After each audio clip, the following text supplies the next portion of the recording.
एक बात हमको बताइए, का क्षति लाभ जून धनु तोरे।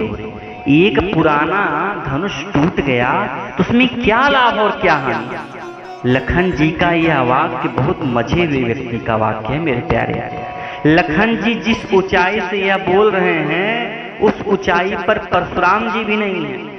लखन जी कहते हैं कि पुराना धनुष टूट गया तो उसमें क्या लाभ और क्या हानि।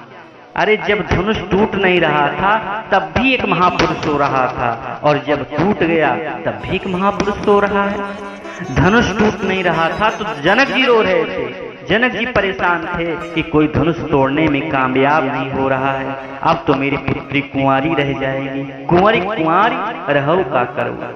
और जब धनुष टूट गया है तो आपकी जैसा महापुरुष रो रहा है। अरे मैं कहता हूं कि आप दोनों महापुरुष होते हुए भी इस धनुष को इतनी अहमियत क्यों देते हैं। यह पुराना पिनाक धनुष टूट गया उसमें क्या लाभ क्या हानि। इसलिए जब धनुष न टूटने पर जनक जी ने कहा शुक्र तुझाई जो परम जो परिहर।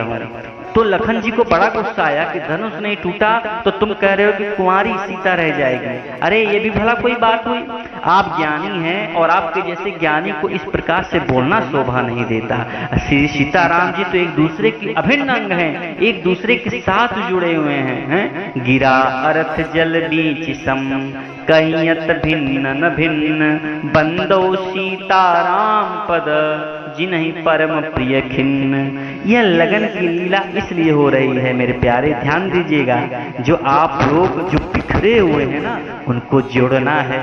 मेरे सीताराम को जोड़ने हुए आए। लगन का मतलब क्या होता है? जो जोड़ दे। आज मेरे प्रभु ये लगन की लीला कर रहे हैं और वाकई मेरे प्रभु लगन के द्वारा भगवान ने कईयों को जोड़ा।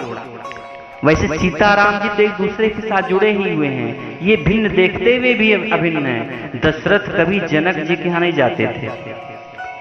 ध्यान दीजिएगा, दशरथ जी कभी जनक के यहाँ नहीं जाते थे, तो भगवान ने जनक जी को ही अपना ससुर बना दिया। अब तो दशरथ जी को बारात लेकर के आना ही पड़ेगा।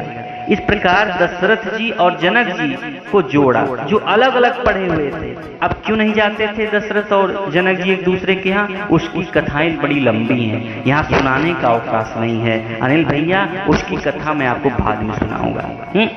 तो जनक के यहाँ तो भगवान ने कुछ लीला ही ऐसी की कि अपनी शक्ति को पुत्री बनाकर जनक के यहाँ भेज दिया। स्वयं पुत्र बनकर के दशरथ जी के घर आ गए और बाद में भगवान ने शिव धनुष तोड़कर जब श्री सीता जी से विवाह निश्चित किया फिर दशरथ जी के परम प्रसन्न होकर के बारात लेकर के जनकपुर आ गए। तो जिन्होंने ना आने की ठान रखी थी श्री दशरथ जी महाराज, उनको भी आना पड़ा। सब अहंकार छोड़ करके, सब पूर्वाग्रह छोड़ करके एक दूसरे के साथ जुड़ गए। ये लग्न की लीला ही तो है मेरे प्रभु की, मेरे ठाकुर की। तो यहाँ प्रभु मैंने क्या बोला, यहाँ भगवान ने 3 यज्ञ पूर्ण किए हैं। पहला तो विश्वामित्र जी का यज्ञ, अब दूसरा यज्ञ पूर्ण किए हैं किसका? जनक जी का यज्ञ। और तीसरा यज्ञ कौन सा है? विश्वामित्र जी का यज्ञ। ये विश्वामित्र जी का भी बहुत बड़ा यज्ञ है। क्योंकि ये जो परशुराम जी महाराज हैं जो अधर्मी क्षत्रिय राजाओं को अपने परशु से विनाश कर दिए थे।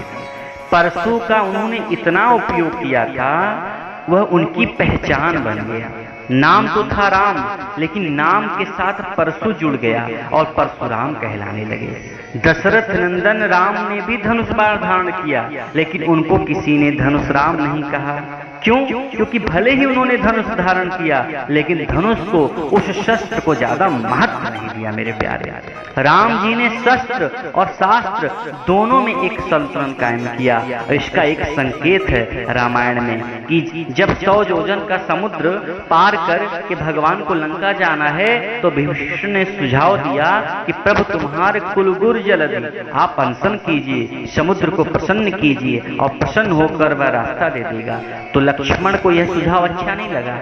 लक्ष्मण जी भाग्य पर भरोसा करके बैठने वाले प्रारब्धियों में से नहीं हैं, पुरुषार्थ को मानते हैं। इसलिए लक्ष्मण ने कहा क्योंकि मंत्र नहीं लक्ष्मण मन भावा, और बोल पड़े नाथ दैव दैव कर कमन भरोसा। लक्ष्मण जी ने रास्ता सुझाया कि यह शस्त्र वाला है, सोसई सिंधु करे मन रोसा, अरे धनुष पर बाण चढ़ाइए और सिंधु को सुखा लीजिए। लेकिन विभीषण ने जो सुझाव दिया वह शास्त्र नहीं है, अपितु शस्त्र नहीं अपितु शास्त्र वाला है। तब राम जी ने क्या किया है, लखन की ओर बोले, लखन जो तुम यह कह रहे हो वैसा ही होगा, लेकिन थोड़ा धैर्य धारण करो। हैं? भगवान ने अपने भाई की बात को शुरुआत में नहीं माना है, बल्कि शत्रु के भाई की बात मानी है। विभीषण जी ने कहा कि नहीं, शस्त्र नहीं, यहाँ शास्त्र की बात माननी चाहिए। क्यों? राम का चरित्र सेतु का चरित्र है, शास्त्र और शस्त्र के बीच में संतुलन कायम करने वाला चरित्र है। इसलिए 3 दिन तक प्रभु ने समुद्र को मनाने वाला शास्त्र मार्ग अपनाया, लेकिन जब 3 दिन में वह नहीं माना तो चौथे दिन भगवान ने शस्त्र वाला उपाय आजमाया। इसलिए बंधुओं, असुरों का विनाश करने के पश्चात 14 वर्ष का वनवास पूर्ण करने के बाद जब प्रभु राम पधारे अयोध्या में, तो वामदेव वशिष्ठ आदि ऋषियों के चरणों में भगवान अपने शस्त्रों को रखकर दंडवत करते हैं। शस्त्रों को गुरुदेव के चरणों में रख दिया, ऐसा वर्णन है रामायण में। अस्त्रों शस्त्रों को रख दिया गुरु के चरणों में, हैं? और फिर से कभी उठाया। यह गोस्वामी तुलसीदास जी ने लिखा। मतलब कि भगवान ने माना कि गुरुदेव जब तक शस्त्र की आवश्यकता थी मैंने इसका प्रयोग किया, भूमि को निश्चरहीन किया, लेकिन अब राम राज का आरंभ होगा और राम राज शस्त्र से नहीं अपितु शास्त्र से आएगा। क्योंकि राम राज्य कोई दंड राज्य नहीं है, यहाँ तो प्रेम राज्य है जो शास्त्र से आएगा। अब शस्त्र की आवश्यकता ही नहीं रही। राम ने शस्त्र को इतनी ज्यादा अहमियत नहीं दी, वरना वह भी धनुष राम हो सकते थे, धनुराम हो सकते थे। उन्होंने धनुष बाण धारण मात्र किया है, उसे विशेष महत्व नहीं दिया है। लेकिन एक तरफ परशुराम जी अपने परशु के द्वारा अधर्मी क्षत्रिय राजाओं का संहार करने में लग गए हुए थे। देखा जाए तो उस काल में एक त्रिकोण निर्मित हो गया था, जिसका एक कोना था वशिष्ठ, एक कोना था विश्वामित्र और तीसरा कोना था परशुराम। तीनों में देखिए तो परशुराम जन्म से ब्राह्मण है लेकिन कर्म से क्षत्रिय बने, विश्वामित्र जन्म से क्षत्रिय हैं लेकिन कर्म से ब्राह्मण बने। तो लखन जी का कहना है कि हकीकत में भगवान यह लग्न की लीला इसलिए कर रहे हैं कि तुम सबको संलग्न करना है, जो कि बिखरे हुए। देखा जाए तो श्री राम से भी पहले रावण को नष्ट करने की क्षमता रखने वाली शक्तियां समाज में विद्यमान थी। मेरे प्यारे, रावण को किष्किंधा के एक बाली नाम के वानर ने परास्त किया है। 6 महीने तक रावण को बाली ने अपनी कोख में दबाकर रखा था। 6 मास पर्यंत रावण जैसे बलशाली को अपनी कांख में दबाकर रखने वाला बाली, और उस बाली को एक ही बाण में मारने वाले राम। तो कहाँ राम और कहाँ रावण? अरे रावण को परास्त करने वाला सहस्त्रार्जुन, उस सहस्त्रार्जुन को मारने वाले महापराक्रमी परशुराम, और उन परशुराम जी को परास्त करने वाले मेरे राम। तो कहाँ राम और कहाँ रावण? एक टाप है और तो एक बाटम। क्या ऐसे रावण को मारने के लिए राम जी को आना पड़ा है? अरे भ्रिकुटी बिलास सृष्टि लय होई, भ्रिकुटी के इशारे मात्र से जो सृष्टि का लय करने में समर्थ हैं, उन प्रभु को उस रावण को मारने के लिए अवतार लेना पड़े, जिसको अन्य लोग भी परास्त कर सकते थे। तो लखन जी ने कहा कि छुअत टूट रघुपति ही न दोषु। यहाँ लखन जी कह रहे हैं कि धनुष तो टूट गया, उसमें श्री राम जी का कर्तापन कहीं भी नहीं है। क्यों? क्योंकि राम ब्रह्म परमार्थ रूपा, और ब्रह्म में कहीं भी कर्म है ही नहीं, कर्तापन है ही नहीं। वह तो हम अपने अज्ञान से ब्रह्म में कर्तापन का आरोप करते हैं। छुअत टूट रघुपति न दोषु, ब्रह्म में क्रिया या कर्म नहीं है। राम जी तो केवल धनुष देखने गए कि नया है या पुराना, बस हाथ लगाते ही टूट गया। इसमें भगवान का क्या दोष है? यह सुनकर तो परशुराम जी और गुस्सा हो गए, बोले छूते ही टूट गया? अरे ऐसा कोई खोखला धनुष नहीं था वह। अरे बालक तो क्या बोल रहा है? बोले चितई परसु ओरा, स्वयं परसु की ओर देखकर बोले परसु विलोक मही कुमारा, शायद तू मुझे केवल ब्राह्मण जानता है। तू मेरे वल्कल वस्त्र को देख रहा है, मेरी जटा की ओर तेरा ध्यान है, मेरे गले की माला की ओर तेरी दृष्टि है, तू मेरा तिलक और जनेऊ ही देख रहा है, तो मुझे केवल ब्राह्मण समझ रहा है? अरे मेरी जनेऊ को मत देख, मेरी जटा को ना देख, मेरी रुद्राक्ष माला को मत देख, मेरे वल्कल वस्त्रों को ना देख, मेरे त्रिपंडु को मत देख, मेरे तिलक को ना देख। अरे परस विलोक महीप कुमारा, इस फरसे को देख, इस फरसे के धारण करने वाली, सहस्त्रार्जुन की भुजाओं को छेदने वाली मेरी भुजा को देख, तब मेरे साथ बात कर। अरे यह लड़का कौन है, किसका लड़का है, क्या नाम है इसका? अरे विश्वामित्र, किसको ले आए हो तुम? शायद यह लड़का जानता नहीं कि मैं कौन हूँ। विश्वामित्र, इसको मेरा परिचय कराओ, वरना कोई मेरे साथ इस प्रकार की हिम्मत बोलने की नहीं करता। अरे लोग देख भी नहीं सकते परशुराम की ओर यह लड़का लड़ाई कर रहा है, शायद इसलिए कि मुझे नहीं जानता। विश्वामित्र, जरा तुम इसे परिचय दो, इसको बताओ कि मैं कौन हूँ।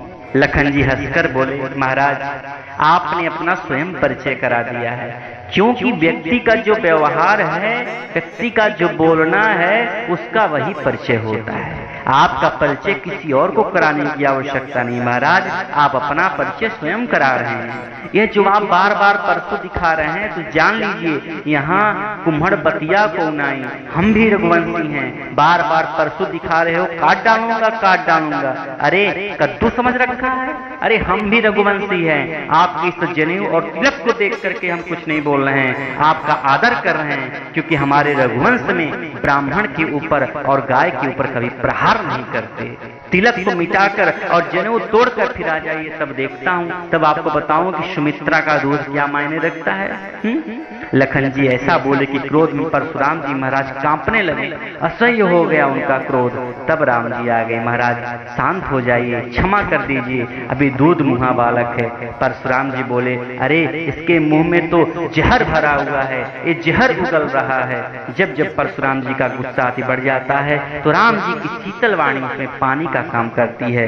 श्री सीताराम अपनी मीठी वाणी से उनको शांत करते, उनकी क्रोधाग्नि शांत होने लगती। लेकिन तभी लखन जी देखते ही है तो अब बिल्कुल बुझ जाएगी, तो लखन जी तुरंत आकर के फिर अपने शब्दों के द्वारा क्रोधाग्नि में घी की आहुति देकर उसे भड़का देते। अंत में परशुराम जी राम पर क्रोधित हुए, यह सब तेरे कारण हो रहा है, तेरा भाई तेरे बस में नहीं है, और हे राम तूने धनुष तोड़ा, इसका तुझे बड़ा अभिमान हो रहा है, तू स्वयं को बड़ा वीर मान रहा है, लेकिन केवल धनुष तोड़ने से तेरी वीरता सिद्ध नहीं होती। तू मेरे साथ युद्ध कर, मुझे परास्त कर, तब मैं जानूं। राम जी मुस्कुराने लगे कि लखन के सामने सीधे और मैं सीधी तरह पेश आ रहा हूँ, तो मेरे सामने गुस्सा दिखाते हैं। राम जी ने कहा, महाराज आपकी और हमारी लड़ाई तो हो ही नहीं सकती, क्योंकि जीतने की तो बात ही छोड़ दीजिए, हम तो बिना युद्ध के हारे हुए हैं। आपके सामने सब प्रकार से हार हमारी है, क्योंकि यदि युद्ध में हम आपसे जीतते भी हैं तो भी हार हमारी है, और यदि हारे तो भी हार ही है। हम जीत भी जाएंगे तो लोग कहेंगे क्षत्रिय होकर ब्राह्मण पे विजय प्राप्त कर ली, तो उसमें क्या कर दिया, और यदि हार गए तो लोग और ज्यादा आलोचना करेंगे कि क्षत्रिय होकर ब्राह्मण से हार गया। तो महाराज हम तो सब प्रकार से हारे हुए हैं, आपकी और हमारी बड़ाई नहीं हो सकती, लड़ाई नहीं हो सकती। फिर कहाँ आप और कहाँ हम? हमारा तो नाम भी आपके सामने छोटा है, मात्र 2 अक्षरों का, और आपका नाम 5 अक्षरों का है। राम मात्र लघु नाम हमारा, परसु सहित बड़े नाम तुम्हारा। कह रहे हैं राम जी कि हे नाथ, हमारे धनुष में तो केवल एक गुण है, अर्थात एक डोर है, और आपके परम पुनीत 9 गुण हैं। यह भाव भी है कि हम क्षत्रियों का केवल एक गुण है धनुर्विद्या, और आप ब्राह्मणों के सम दम तप शौच क्षमा आर्जव ज्ञान विज्ञान और नास्तिकता, ये 9 गुण हैं। इसलिए आप परम पुनीत हैं, हम सब प्रकार से आपके समक्ष हारे हुए हैं। हमारी और आपकी लड़ाई कभी हो ही नहीं सकती। हम आपके ऊपर प्रहार नहीं कर सकते। आपके पूर्वजों ने हम पर लात का प्रहार किया था, तो भी हमने उसे सहा, और आज भी उसका लांछन हमारी छाती में है। कह करके प्रभु श्री राम ने अपने छाती से उत्तरीय को थोड़ा सा हटाया और भृगुलांछन को दिखाया कि हे भृगुकुल पतंग, यह देखिए भृगुलांछन, आपके पूर्वजों की हमने लात खाई है। आप प्रहार करें हम पर तो हम सह लेंगे, लेकिन हम प्रतिकार भी नहीं कर सकते। तो हम आपके सेवक हैं, हम तो आपके दास हैं, हम तो आपके पुजारी हैं। जब भृगुलांछन देखा उघरे पटल परस धर्मत के, परशुराम की मति के द्वार खुल गए। सोचा तो क्या अवतार हो गया, लेकिन प्रतीति हो, भरोसा हो, इसलिए कहा भगवान मेरे पास ये विष्णु का धनुष है, इसे चढ़ाकर आप दिखाइए ताकि मुझे प्रतीत हो जाए। आप इतना किया है तो एक और कृपा कर दीजिए। राम रमापति कर धन ले हूँ, जिससे कि मेरे मन का संदेह मिट जाए। यह कह करके श्री परशुराम जी वह विष्णु धनुष देने लगे। देत चाप आप ही चली गए हूँ, यह देख कर परशुराम मन विस्मय भय हूँ। देते ही वह धनुष अपने आप प्रभु के पास चला गया। वह रमापति विष्णु का वह धनुष परशुराम जी के पास तभी तक था जब तक उसने रमापति विष्णु को देखा नहीं था। और जैसे उसने राम के रूप में अपने स्वामी को सामने खड़े देखा, देखते ही देत चाप आप चली गए हूँ, परशुराम मन विस्मय हुए हूँ। परशुराम जी के मन में विस्मय हुआ। अब परशुराम जी महाराज ने दोनों भाइयों की बड़ी जबरदस्त स्तुति किया। परशुराम जी के साथ आइए हम भी स्तुति करें। बार बार स्तुति करके जय जयकार करते भृगुपति परशुराम जी महाराज अपने समर यज्ञ को वहां तपस्या करके अब क्षत्रियों का विनाश करके समर यज्ञ यहाँ समाप्त हो गया। अब हम तपस्या के लिए चले जाते हैं, फिर से शास्त्रों की शरण में जाना चाहते हैं। परशुराम जी सारे शस्त्र भगवान श्री राम को सौंप करके परशुराम जी महाराज वन में तपस्या के लिए चले गए। बंधुओं, विचार करने की बात है, चार घटनाएं हम सबके जीवन में भी घटती हैं। चार घटनाएं मर्यादा पुरुषोत्तम भगवान श्री राम के जीवन में भी घटा। अयोध्या से निकले तो पहली घटना ताड़का वध, मारीच सुबाहों से विश्वामित्र के यज्ञ की रक्षा की, असुरों का वध किया। दूसरी घटना अहिल्योद्धार किया। तीसरी घटना शिव धनुष भंग किया, मिथिला में शिव जी के धनुष को भंग किया। और चौथी घटना परशुराम मन विस्मय भय हूँ, परशुराम के समर यज्ञ को विनष्कृत किया। तो बंधुओं, अगर देखा जाए तो ताड़का का वध जो है संबंध मन से है, अहिल्या उद्धार का संबंध बुद्धि से है, शिव धनुष भंग का संबंध अहंकार से है, और विष्णु धनुष का विष्णु के पास ले जाना, राम के पास ले जाना, इस घटना का संबंध हमारे चित्त से है। शिव धनुष अहंकार का प्रतीक है और विष्णु धनुष चित्त का प्रतीक है, क्योंकि आप जानते हैं अहंकार के देव हैं शिव और चित्त के देव स्वयं विष्णु नारायण है। अहंकार शिव बुद्धि अज, मन अस चित्त महान, मनुज बास सचराचर, रूप राम भगवान।